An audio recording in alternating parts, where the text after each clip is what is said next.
So I'm Nisha Hura. I come with 16 years of experience into recruitments. I'm paneled with some of the top companies in the corporate world, including Deloitte, PricewaterhouseCoopers. We work for a lot of banks and IT companies. So currently we are working for Innoventus, which does the product development for Byju's and Flipkart, etc. And we're also working with Kotak SBI. So it was this journey of mine, and in this journey of trying to find some right suited careers for my kids as well. So I have two kids. One is doing her masters currently in US at Cornell, and my son is in NMIMS. So it was in this journey of trying to find the right career choices for them. I had visited a lot of counselors, and then I found that there was a dearth of knowledge of what is actually happening in the industry. It's most of the counselors had academic knowledge.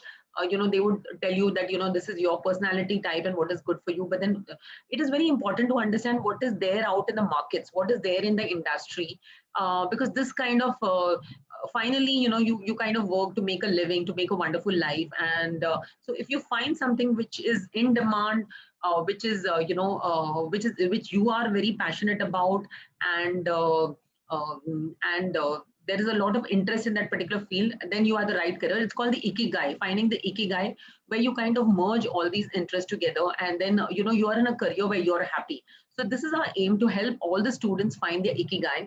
And in this process, we invite speakers every week from various careers, and we invite speakers from careers which are very in demand and happening, and to understand their paths and understand what is happening in the job markets, to help you guys get the most amazing careers. So today we have with us Ms. Parika Kumar, and she's done her graduation in psychology, and then she's gone on to do a master's in cognitive sciences. It's a superb, interesting field which I thought all of you should know about, which all on the jobbers should know about. And so that is why we have her today in our panel. And welcome, Parika. It's wonderful to have you. Thank you so much, Nisha. Thank you so much for the warm welcome. I'll just, guys, just take you through a small introduction about careers in psychology before we move on to Parika and understand her experiences as to what this is all about. So, yeah, there are a lot of you who must be thinking like, psychology is been there for ages. So what's new about it and what's great about it? Uh, Believe me, guys, there's so much happening in this field, and that's the reason I really wanted you to understand this thing. And so that's the reason I have this presentation for you. So can you see my slide? Can you just put in a yes in the comment box if you can see my slide?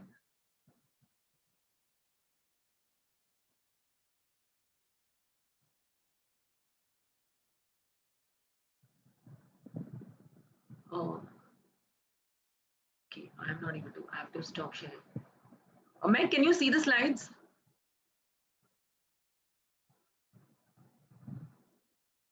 Yes, we can see them. You can see them, right? Okay, great. So let me just share it again. Okay. So yeah, like I mentioned to you about on this, so we try to run experiential programs. We try to give you more of what is happening in the real world than just give you plain and bland advice. So that has been our methodology. And coming to psychology, like earlier, like if you were asked about say careers in psychology, so these are the typical jobs that these are the typical careers that you might have come across. So mostly most of the psychologists usually did different kinds of counseling. So it could be understanding consumer behavior, or it could be counseling on mental health, or somebody in schools who's guiding students, or it could be sports to increase their performances, and or even forensic psychology, where you try and understand the criminal mind and how did he think about it, and why did he come, like why did he perform that particular thing, crime. Cut to today, where stop sharing and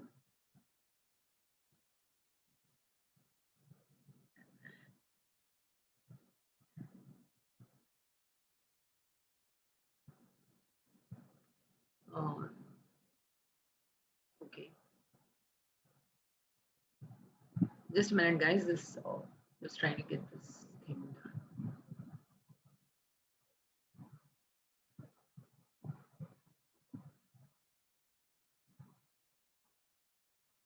scroll wasn't happening. Okay.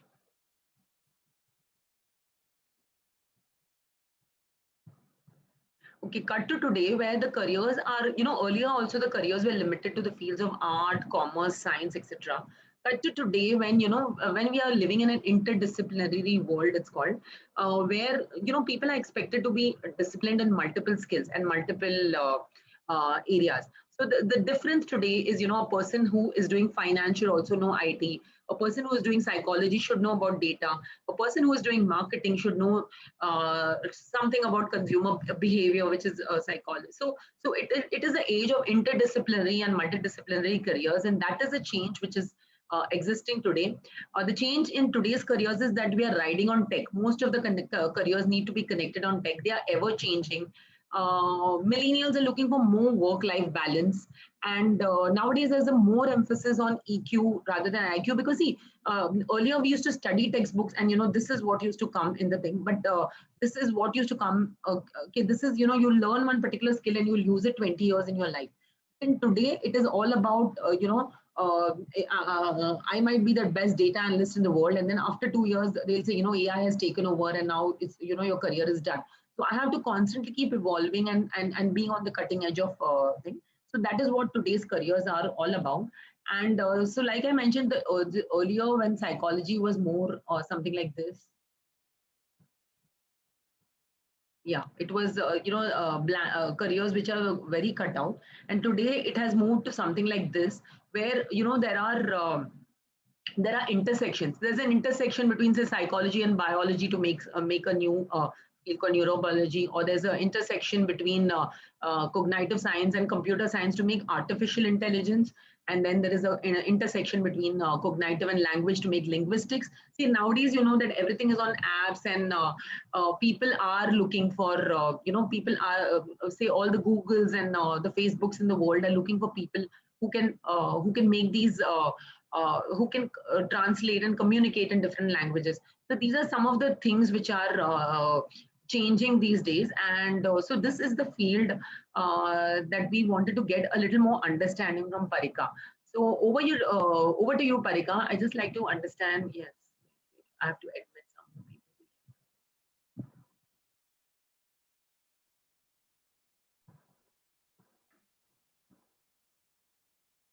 Nisha, are you admitting someone?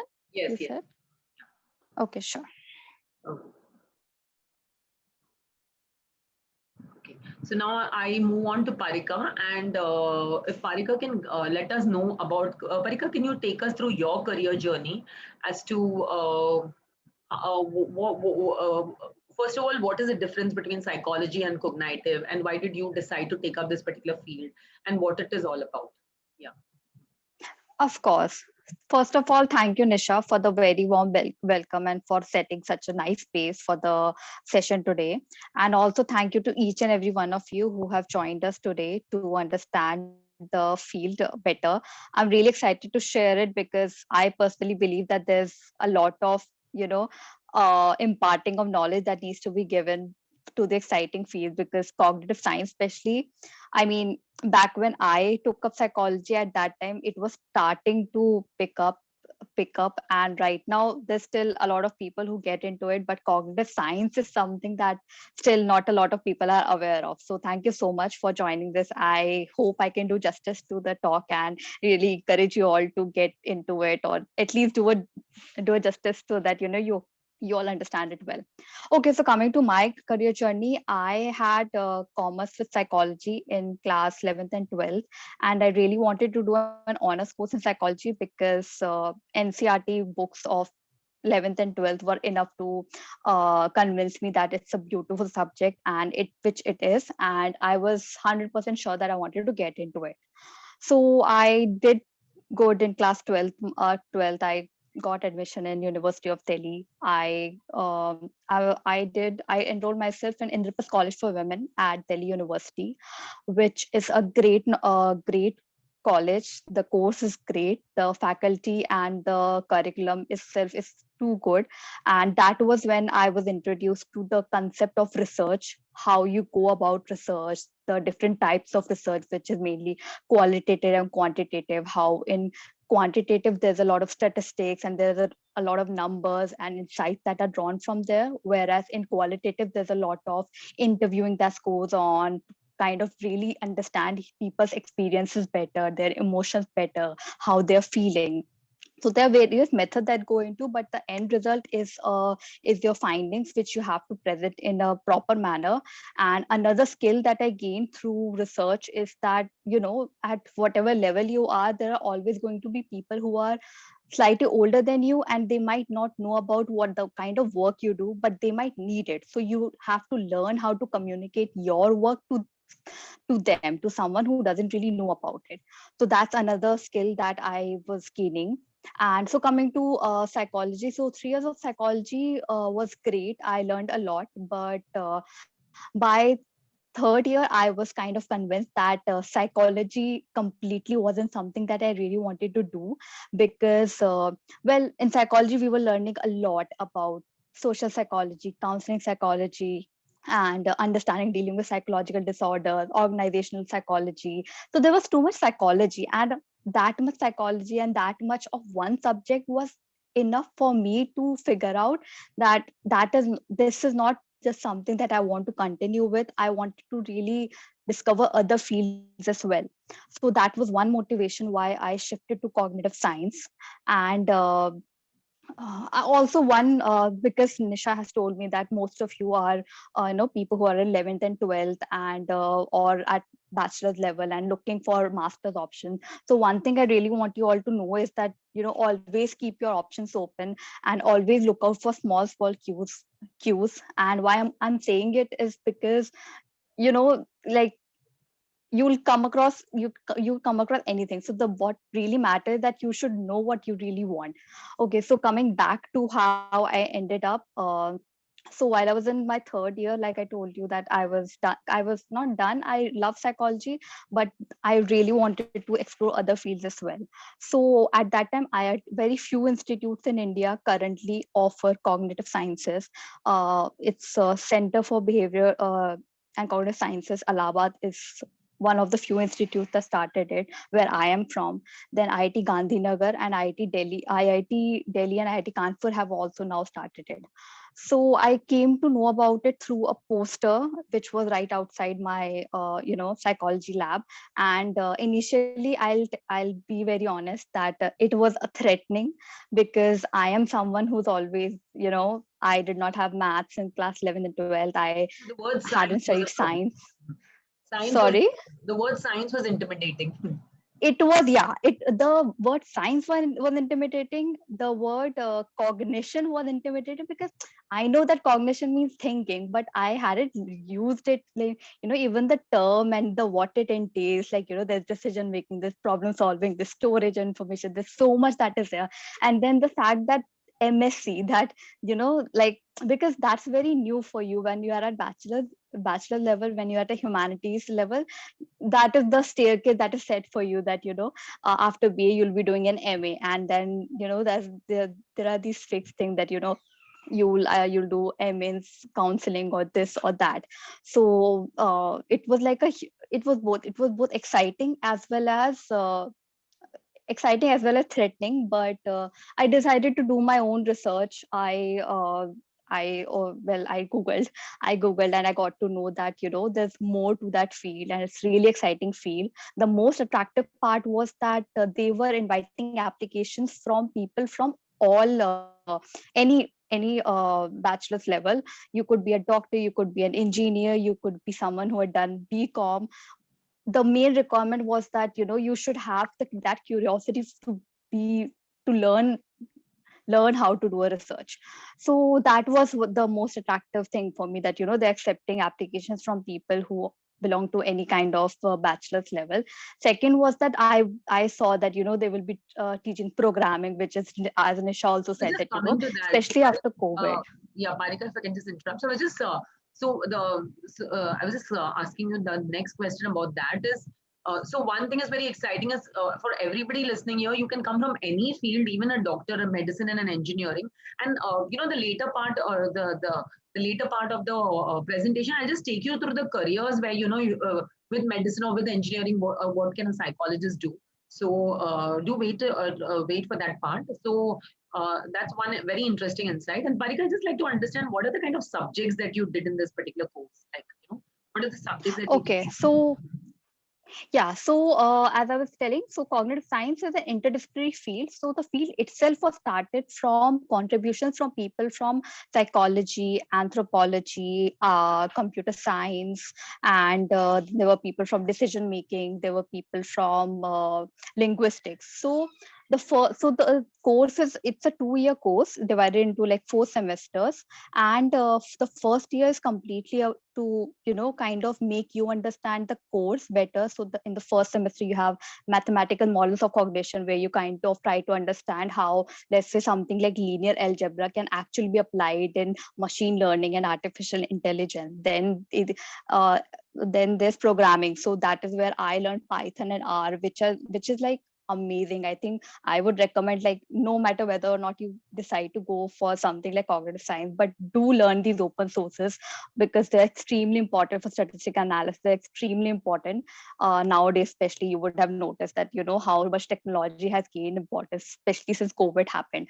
Then we also did models of cognition. I To understand what models are, maybe you could from news you would be seeing how we are trying to understand the trajectory of the virus through mathematical models. So that's the kind of stuff that is also there.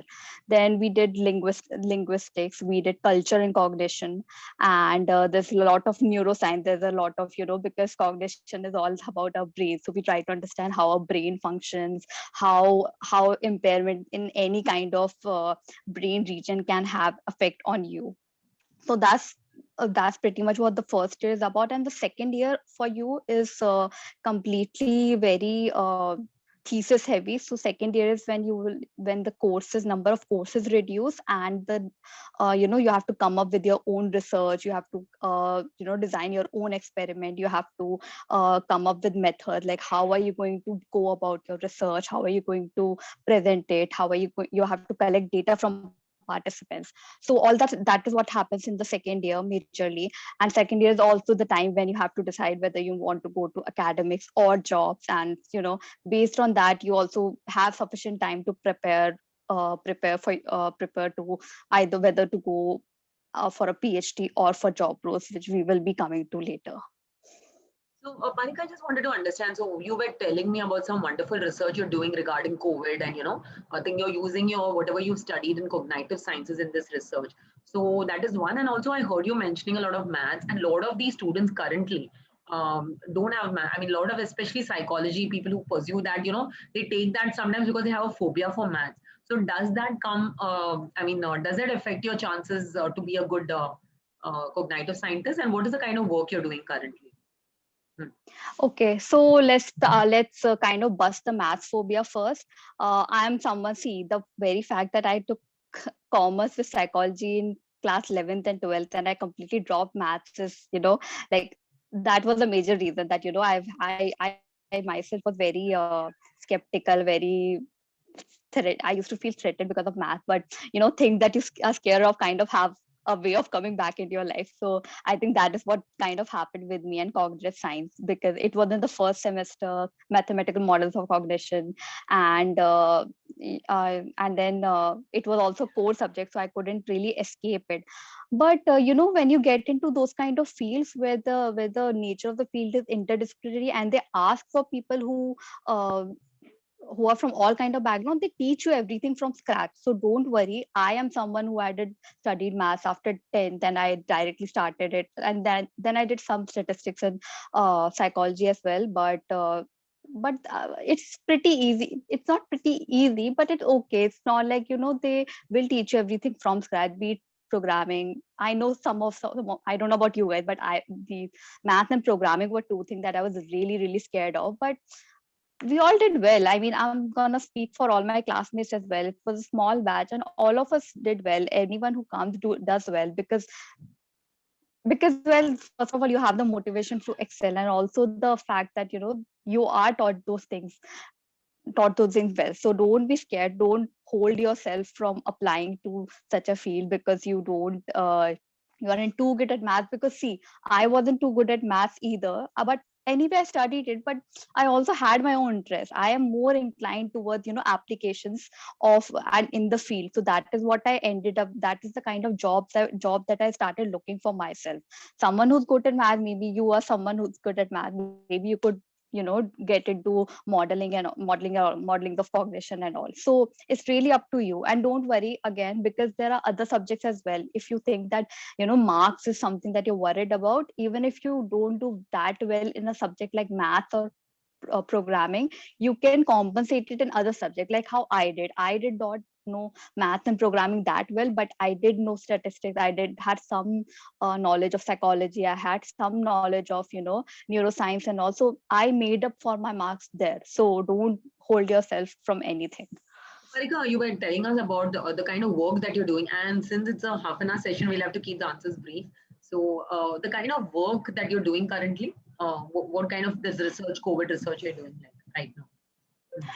So currently I'm working as an associate at Center for Social and Behavior Change. It's an organization funded by Bill and Melinda Gates Foundation, and it's housed at Ashoka University. So what we try to do is it's specifically focused on behavior science. Like we try to, all the theories that are already there in behavior science, we try to apply it in the field. So and our main goal is to bring impactful behavior change in low income marginalized population. So let's say when COVID happened, it was new. Well, we are someone, well, we live in houses, but there are people, low income marginalized section of the society. First of all, it's very difficult to communicate there, like, what has happened, what is this virus doing, the kind of implication that it can have for you. And you have to, come up with ways that are, the protective behavior that they can practice in their small houses. So that is the kind of work that, it's an example of the kind of work that we get into to try to help them make the best of what they have to bring behavior change.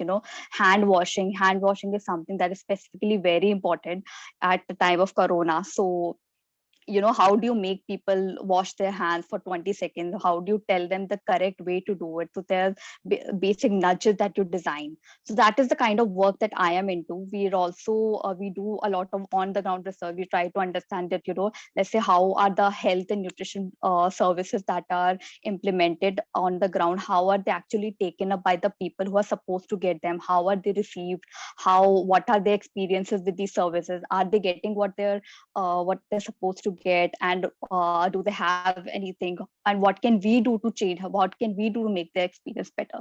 So that's the kind of work, Nisha, that I am into. Wow, this is so interesting because we always pictured psychologists sitting in a cabin and having just this one-to-one conversations, and of course it's a great thing that you're doing. But this is a kind of this is the kind of work which is so far-reaching, and it's so far-reaching. It's affecting so many people. It's improving so many lives. So this is really a wonderful insight. Parika, I'd just like to know what are the other kind of job profiles? Like you mentioned, there are two things: academia and like say the corporate world, or what the jobs that person can get. So what are the other kind of jobs, and what are your batchmates? What kind of jobs have they landed up, so that we can get an overall perspective of this field? Okay, so let's take example of user experience, which is very, again, a very exciting field. So what you do in user experience is, let's say you have a product, let's say okay, let's take something that most of us are kind of addicted, let's say Instagram. Well, there's no way Instagram could succeed so well if there wasn't a research team behind them who was constantly trying to understand what the users really want. Like in the previous days, they've come up with options like 15 seconds reels. They leverage the fact that, that could be a good entertainment. TikTok, I think, was banned around that time. Then there's this new feature called remix that has especially come up, and then there's a reason. So what user experience basically does is, like, whatever kind of product you're trying to introduce in the market, there will be a team, there will be a team of experts, research experts, who will try to understand what the people want from subset of the population, because you can't go to every possible user and try to ask them, okay, what do you want, what do you want, what? So you pick a subset of population, you bring them in a controlled setting. You could ask them, either you could make it a focus group discussion, or you could make it an in-depth interview, and you can try to understand from them, okay, tell us, what do you really want, how would you like, okay, do you like this feature of the app, do you like this feature, do you not like it, why do you not like it? That way, from there the researchers will get the insights from the consumers, and then they will communicate it to the user experience designers, who will then translate those insights into the actual product.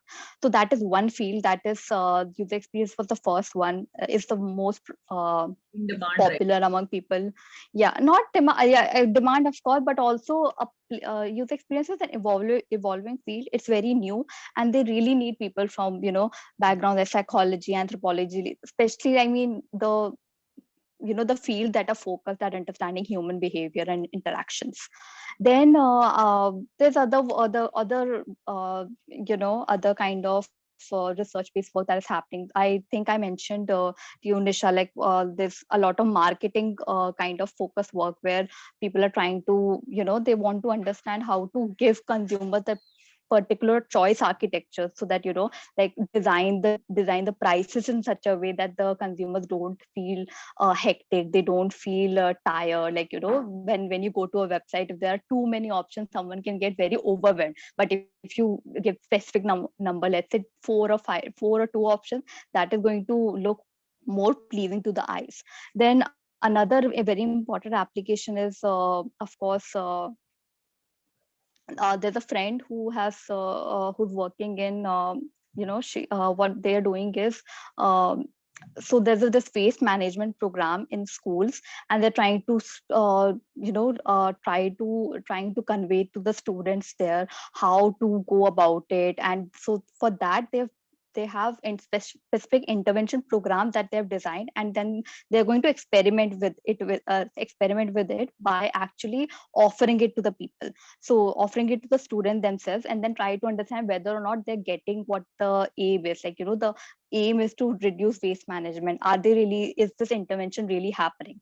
And these kind of experiments are really important, because they help you decide whether or not something that you want to offer to people, is it really working, and if not, what can we do, how can the gap be filled, so that later it can be scaled up to a much wider audience. Well, this is very interesting. So I would just like to put a question to there are a lot of psychology students here who joined from Jai Hind, Mithibai and other colleges. So did you kind of consider these kind of options when you took up psychology? Just put in put in your comments, and I would love to see them. Yeah, Nandini, we will answer your questions towards the end. And yeah, so you're the psychology students here. Please do think that were these any of the options that you thought of. In the meantime, Parika, just would like to ask you the next question.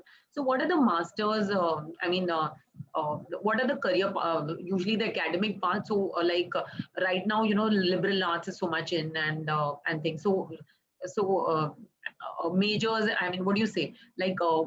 What do you feel should be done at a graduate and a post-grad level? Even after psychology, what are the typical choices at a post-grad? One you have taken is cognitive sciences. Otherwise, what were the other options for a psychology student? That. I think MBA is a fabulous option. Like, I think if cognitive sciences hadn't happened for me, I would have definitely given MBA a shot. That is another thing where I'm sure that you would already know that, there's no prerequisite. Like, you just have to crack an exam.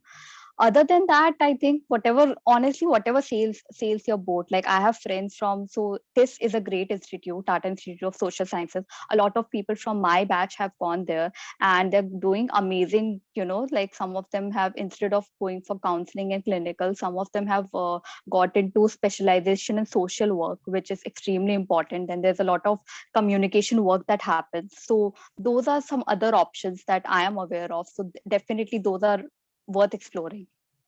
That's wonderful. So I'm just waiting for more comments from the psychology students. In the meantime, I'll just go ahead with the presentation in terms of with my experience of being into recruitments and and being into the understanding the job markets and understanding what is in demand. So like I said, it is nowadays a marrying of two different fields. So for example, it's a marrying of say psychology with IT, or it could be the marrying of the psychology with psychology with mathematics, or psychology with biology. So that's the kind of careers which are more in vogue these days. So then I'll just take you to the next, this side. I hope you can see this. Yeah. So I've listed a lot of careers. If you want to go take a screenshot for all the aspirants, in this field. But I'll just since there are too many, I will give you describe one or two. See, for example, artificial intelligence. So this is. A lot of people would say this is the exact opposite of, say, psychology. Psychology, we are talking about human intelligence, and in fact, isn't artificial intelligence taking over the human behavior? Whereas it's the exact opposite. So for people to design artificial intelligence tools, they need the help of psychologists, because psychologists are the people who understand human behavior, and what the IT guys are trying to do is to replicate this behavior into their IT systems. Right. So that is what they are trying to do. So you're in the field of artificial intelligence. There's a huge demand for psychologists. So let me tell you. See, there are two type of roles in any when you're creating any software or any organization, or in any field nowadays. One is called a technical consultant, and one is called a functional consultant. So, for example, a functional consultant will come up with the subject matter expertise of that particular role. So, for example, if you're so suppose I'm a human resource professional, I'm a subject matter expert on HR. So, if she's a psychologist, she's a subject matter expert in psychology. And then the other side, you have the IT, the IT guys, the technical guys. So, they will convert our understanding and our understanding of what that role is, and then they convert it into IT. And so that is how most of the apps and software and most of the progress which is happening in the field is happening through this kind of a marriage between the technical and the functional consultants. And we would all fall under, say, maybe the functional consultant category if you're not too inclined towards IT. Another great field which is in demand is something called the market research. So again, like she mentioned, like Parika mentioned, so everything nowadays is at the click of the button or at the end of the eyeball. So huge amount of data is getting, every click that you make is getting stored. Every click is getting stored. So they are trying to understand your behavior. So does Mehak like something which is say suppose she's shopping for a phone. So does she want somebody with like say more camera features, or is she looking at something with for gaming, or is she looking at something with something for better quality of emails, or internet and stuff like that. So every choice of yours is getting recorded, even if you do a simple shopping on Myntra, the kind of the age group that is thing. So this data is collated. Again, this is a marriage of marketing, a marketing guy and psychology. You're marrying marketing and psychology, and you're making it into market research. And then we come to this field of human resource. That's another great option for psychology. So most of my clients, I am into human resource. So most of my clients have something which is called the learning and development, or which is called performance mapping, and which is called assessment centers. So what is the what is the final aim of any organization? Just a minute, guys. I'll have to quickly switch to. Yeah.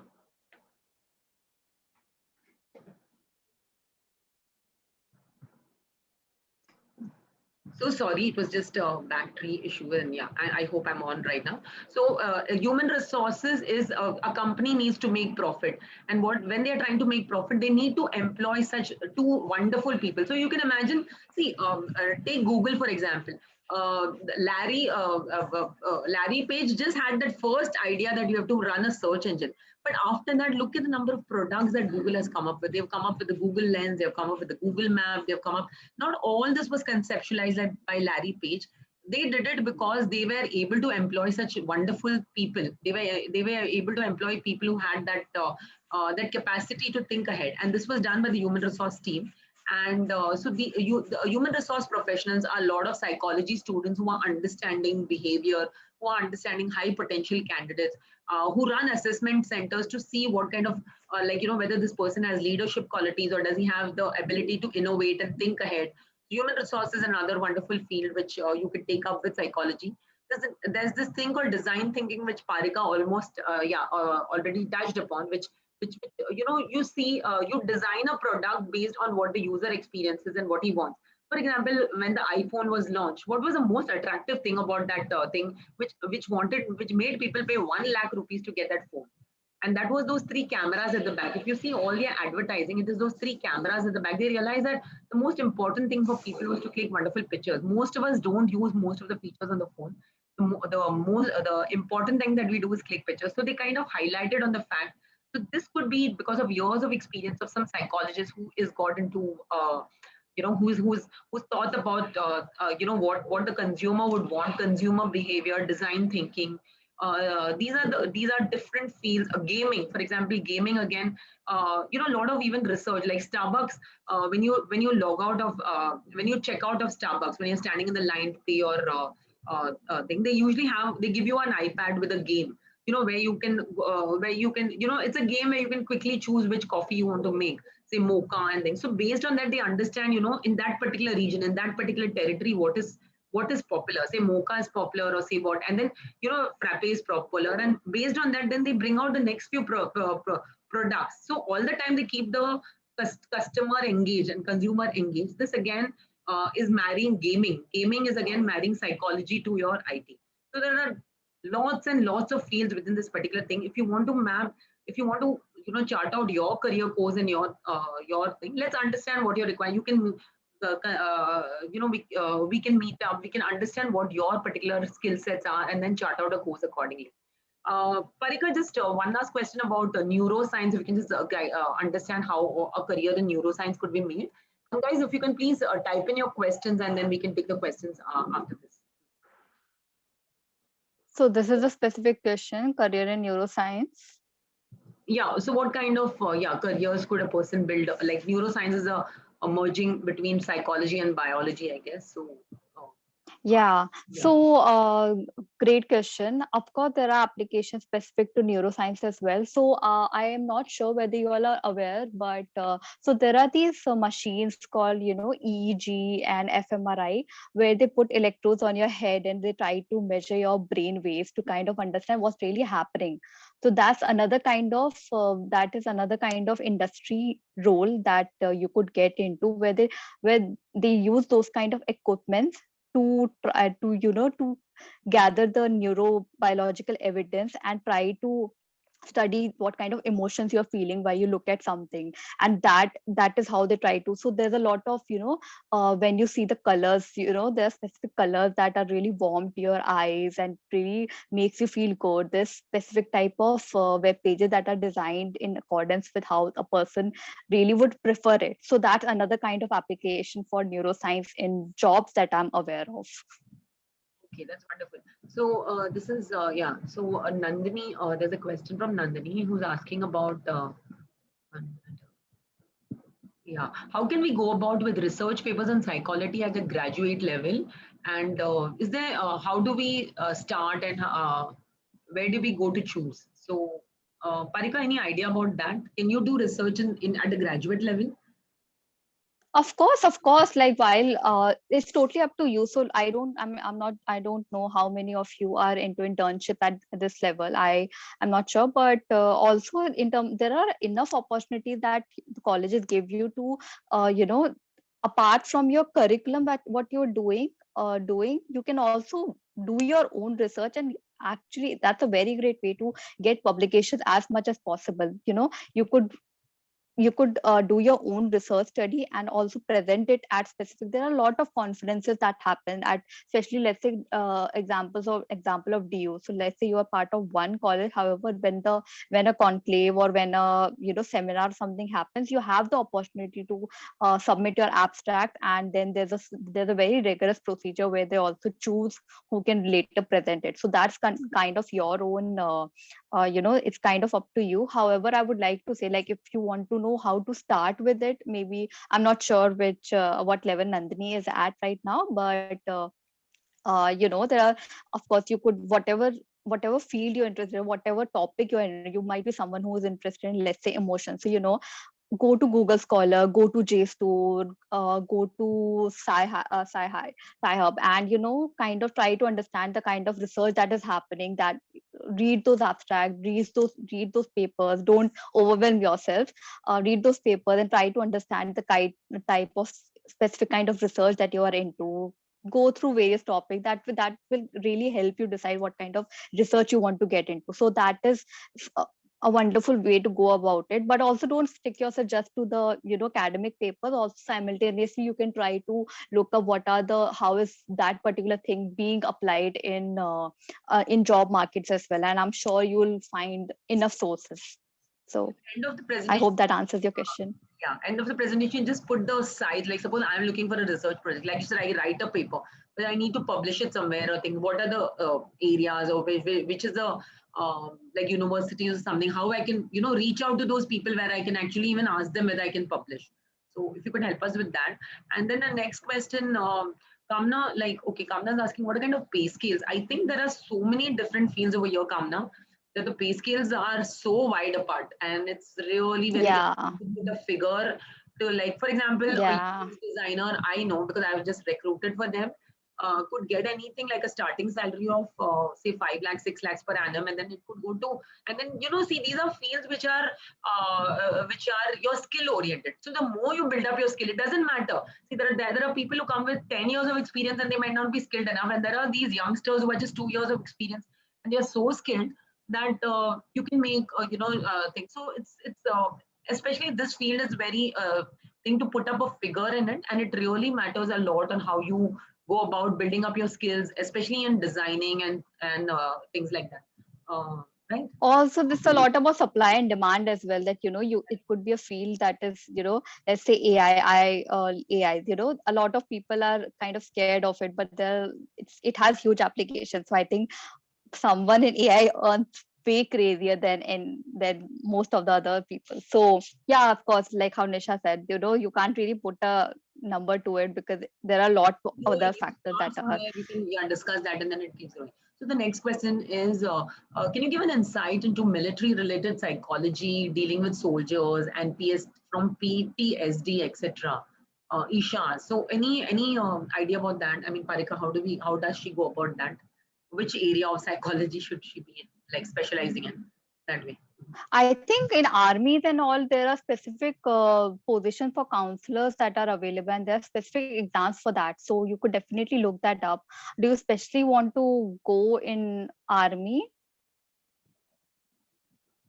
or is there a specific field of psychology that you're more into? Like, what is your inclination towards the field of psychology or the end goal, which is like going to the army? She wants to become a counselor, say in army, in the military. So what is the path that she needs to Okay. I guess that's the question, Isha. You can add if you want, or you can even unmute and ask if you want. Yeah. Yeah. Yeah. So if she has to take up There are exams for that. There are exams for that. They do have openings. I'm aware there are specific openings for counselors in army as well, and they do specify the criteria. So you could definitely look it up. okay, fine. We'll check on that. And then yeah, I got this question. Which are the best choices for a UI UX professional? So where can you study designs, computer science, and psychology? So before If yeah, Parika, you can continue. Then I'll just like to add my small bit into it. Yeah, tell me. nothing, I was just saying that if you're interested in design thinking, pick up the book Design of Everyday Things by Don Norman. Like, I think She's that is asking the about basic design. book. She's asking about UI UX. Yes, what's the question? Sorry, I So wait. Is the question written in the chat box? Can yes, I what see is it? the best choice of subjects to become a UI UX professional? What is the choice of subjects that you need to take, and where you can study that I can tell you, Isha. Yeah, push whatever. Yeah. But what is the, if you want to become a UI UX professional, what is the combination of subjects that one must take? Yeah. See, there are people who've done, I know, who've done just psychology at the master's level as well, and they've got into the field. And there are also people who've gone from cognitive science. So that's what even the UI UX itself is so interdisciplinary. They need people from all fields. They need an anthropologist, they need a psychologist, they need a behavior scientist, they need an engineer as well. So it's also interdisciplinary. Main goal is like it should be a field that it's aimed at understanding human behavior and action. So that is what they're majorly looking for. And just to add my small bit into where can you get these kind of combination of subjects to push whatever your name. I mean, I just can see push on the thing. Yeah. So now, nowadays there is this wonderful field which has started, which is called liberal arts. Okay. Earlier, like, you know, a psychology student couldn't take IT, or say an IT student couldn't take, say, in the social sciences or something like that. So right now we have this wonderful option called liberal arts, and it's just mushrooming all over India. Like you have Ashoka, of course, is the flag bearer of it, but then you have Flame and you have OP Jindal. You have, I mean, every day new colleges are coming up. NMIMS has it, Symbiosis has it, Christ has it. So in liberal arts, you can take a combination of subjects, the three subjects that you mentioned: study, design, computer science, and psychology. It is possible to take it in a liberal arts course. Liberal arts course, typically the first year is interdisciplinary, where you can really experiment with when you know, where you're liking a subject or no, and then go on to choose your majors and minors. So the path, maybe to your question, would be to take up liberal arts. There are a lot of wonderful liberal arts courses available in India, or you can do beyond. And so yeah, that I hope that answers your question. Yeah. So Isha, yeah, Isha is inclined towards counseling and military, which I think we answered. There are specific some examples, things that we which is. Guys, any more questions? Because I think we are wonderful. Yeah, Okay. you. Why is there so much Yeah. coming from one end? Psychology. Okay. Fine. Okay. So yeah, liberal arts is after graduation. No, liberal arts is your undergrad program. So it comes after 12th standard GR. So after 12th, you can get into any of the liberal arts programs. Like I mentioned, all the colleges, Ashoka, Flame. If you're planning to be in India, if you're planning to go abroad, each of the countries has their own liberal arts programs. The thing about liberal arts is no two universities or colleges have the same curriculum. Like for example, some colleges may be emphasizing a lot on design, where some emphasize on economics, and then some emphasize more on psychology. So the programs in most of the liberal arts colleges are different, and maybe we can connect on that as to what will be the best option. But this liberal arts comes after 12th standard, and all these liberal arts courses have their own entrance exams, or sometimes their own application process, like things. So we can connect and discuss on the same. Guys, any more questions about the field of psychology or cognitive science? We should make use of Parika's knowledge, and then after maybe one or two questions, then we can wind up the session.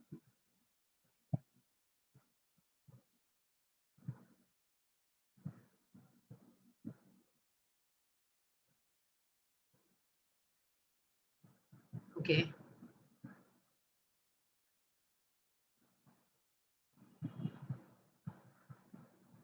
Especially the people who are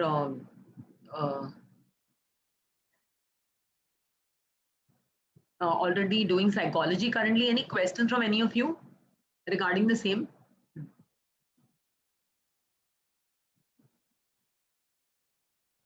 Okay, does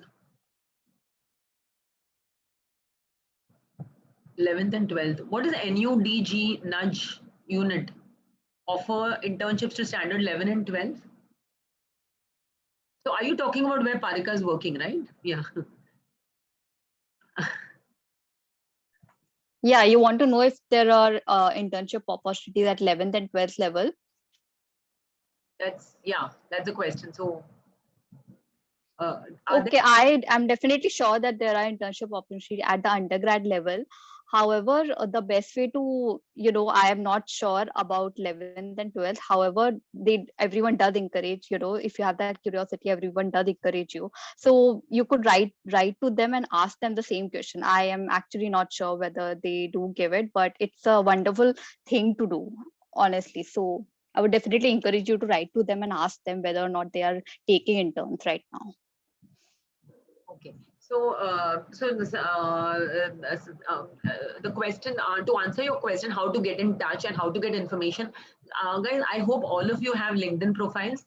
I'm sure you, I mean, most of you at least think, and if you don't have, please create a LinkedIn profile, because LinkedIn is like a passport to the world. So then on LinkedIn, you can connect to Parika as well. You can connect to me as well. You can connect to the institutes which you feel are offering these internships and directly apply to them, because I mean, most of the people are really pretty helpful on LinkedIn. You can connect to seniors who have done these kind of courses. Like, for example, if you want to understand what is military and thing, connect to people who have done military, and people are more than happy to help you out, to share their experiences, to understand what what they like to do. So I think this connecting question could be answered with that.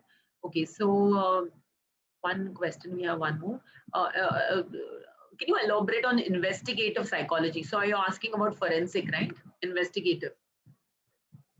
Yeah, I think she's asking about that. Parika, any Gia wants to know about investigative psychology. I'm Okay. sorry, Dia. Yeah, that is not my specialization. I'm sorry, I can't help you with that. Admittedly, I don't know much about it. Okay. So Gia, what I know about it is, after doing, either you can do your liberal arts or you can do your normal BA psychology, and then you can go and do your masters in investigative. A lot of universities offer it. I'm not in India and abroad. This again, we can make a list of colleges and give it to you, as to, there are a lot of, this is called forensic psychology actually. And so a lot of universities do provide it, and we can definitely help you with the kind of thing. So there is one question from Kamna. You mentioned philosophy and cognitive science. Can you elaborate a bit on philosophy and cognitive science, a bit on that line? That Yeah, the main kind of question that we're trying to answer is the difference between, so when we come to cognitive science, majorly what we're trying to do is trying to understand the mental and the brain processes. But, most of the debates that we really are, trying to answer is there a difference between mind and brain? If it is, how do you know that there is a difference? And the questions about existence and how the major debate actually really started. So are you looking for like book recommendations? No, I think she's under thing. So she wants to know more about the subject. So I think what Parika made sense, that maybe psychology talks about the brain, and this one talks about the mind and what the feelings and all. And then they're trying to use this information to use it in research and things. So that is what cognitive science is all about, right? So that's what I gathered from what you said. I hope I'm right, Parika. I'm not able to. Sorry. You can't hear me? Okay.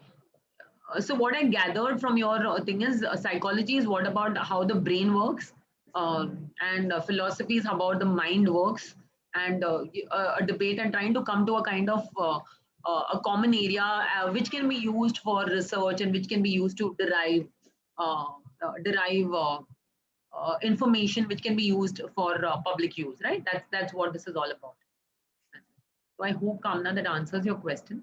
So guys, I think we've already overshot the time. So we will wind up the session. If you can please leave your valuable comments. And I just don't want to thanks. I want a little more insights into how, whether you found this session useful and what we could cover next.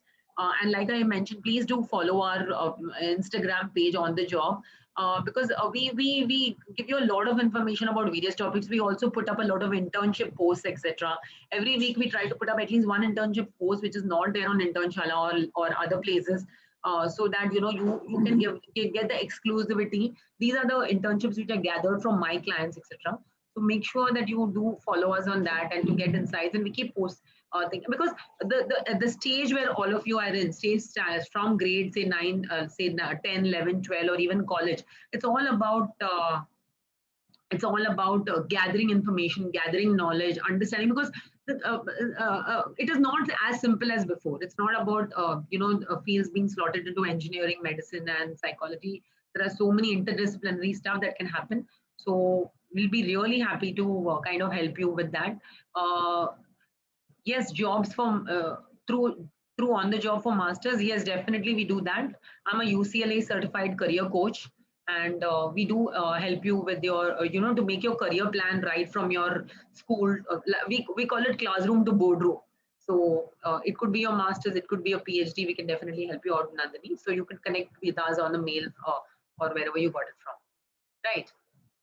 Okay, so guys, Parika, thank you so much. And this is such a wonderful and exciting field.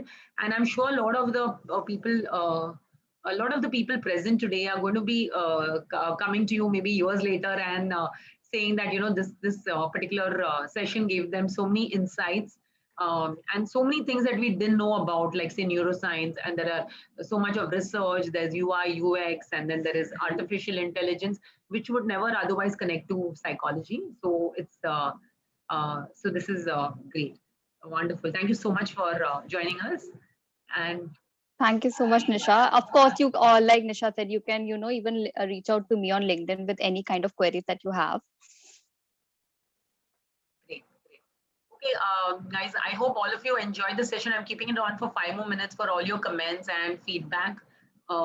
Feedback really helps us because I have, with my experience, I can really connect you to people in the industry. So is there if there's any field that you want to know more about or, understand more about, please do share leave your comments, and it could, go a long way in helping us. Right. Thank you. Thank you so much.